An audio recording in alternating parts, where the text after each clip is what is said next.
Hello again, friends. It's Miss Elizabeth, and today we're going to read 10 Little Rubber Ducks by Eric Carle. The same book we read last time, but we're going to learn something new. Today we're going to learn why an author puts in repeated or recurring words or phrases in a story. All right? Chuckety chuckety chuck goes the rubber duck machine. Out pop little yellow rubber ducks, one after the other, one after the other. Did you hear a repeated phrase? I did. That's right, it was one after the other. Why do you think the author put that in there? I don't know. Let's keep reading. The little rubber ducks are painted, bills red and eyes blue. You see their bills and their eyes?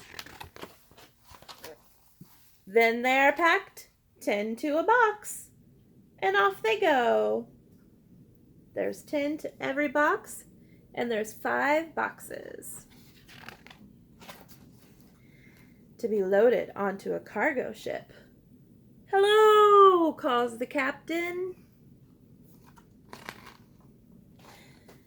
The captain and his cargo ship are taking the little rubber ducks across the wide sea to faraway countries. To faraway countries. Did you hear another recurring phrase? That's right. Can you say it with me? To faraway countries. Great job. Whoops. Suddenly, a storm churns the water into big waves. A strong wind whistles across the sea. Whistles across the sea. Say it softly with me. Whistles across the sea. A big wave lifts up one of the boxes and throws it into the water. The box opens and 10 little rubber ducks fall out. 10 rubber ducks overboard, calls the captain. 10 rubber ducks overboard. Say it excitedly with me. 10 rubber ducks overboard! Oh my goodness, there they are. Do you remember what they start doing? After some time, the storm calms down. The 10 little rubber ducks bob in the big wide sea. As far as one can see, only water and sky. Water and sky. Whoop, there's another repeating phrase. Can you say it with me? Water and sky. Water and sky. Great job. The 10 little rubber ducks begin to drift apart. Do you remember what we talked about that word, drift? Do you remember what we said it means? That's right, it means to be carried away by the water. The first little rubber duck drifts west. A dolphin jumps over it. Whee! The second little rubber duck drifts east. A seal barks at it. The third little rubber duck drifts north.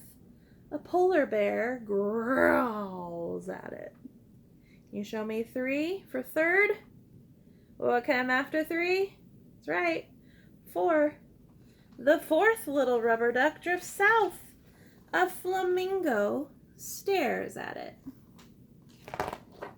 What comes after 4th? 5th. Show me on your fingers. The 5th little rubber duck drifts to the left. A pelican chatters at it.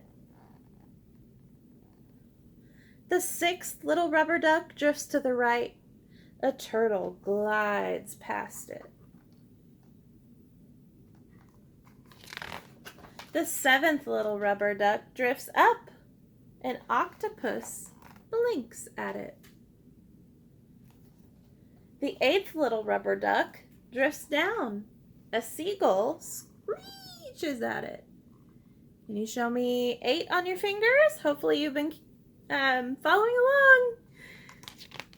Let's see, 8 would be like this. 8. The 9th little rubber duck drifts this way. A whale sings to it. Show me 9. The 10th little rubber duck drifts that way. Show me 10. 5 on one hand, 5 on the other. Great job. The 10th little rubber duck drifts that way, bobbing and floating in the big wide sea. The sun is setting. It's getting dark. As far as one can see, only water and sky. Water and sky. Have you heard that phrase before in this book? Yep, that's right.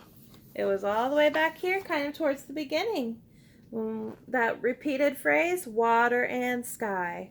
Water and sky. It's on this page and all the way over here on this page.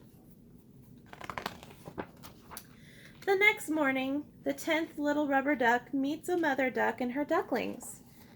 Quack, says the duck. Quack, quack, quack, say the ducklings. At the end of the day, the sun sets again. It is getting dark. The mother duck and her ducklings swim toward their nest. The little rubber duck floats along with them. Floating and drifting are kind of the same thing. They both mean to be carried away by the water. Good night, says the moon. Quack, says the mother duck. Quack, quack, quack, say the ducklings. Squeak, says the little rubber duck. He can't say quack, can he? Why not? Because he's not real, right? You guys are so smart. You already knew that. The end. Now let's talk about those recurring phrases.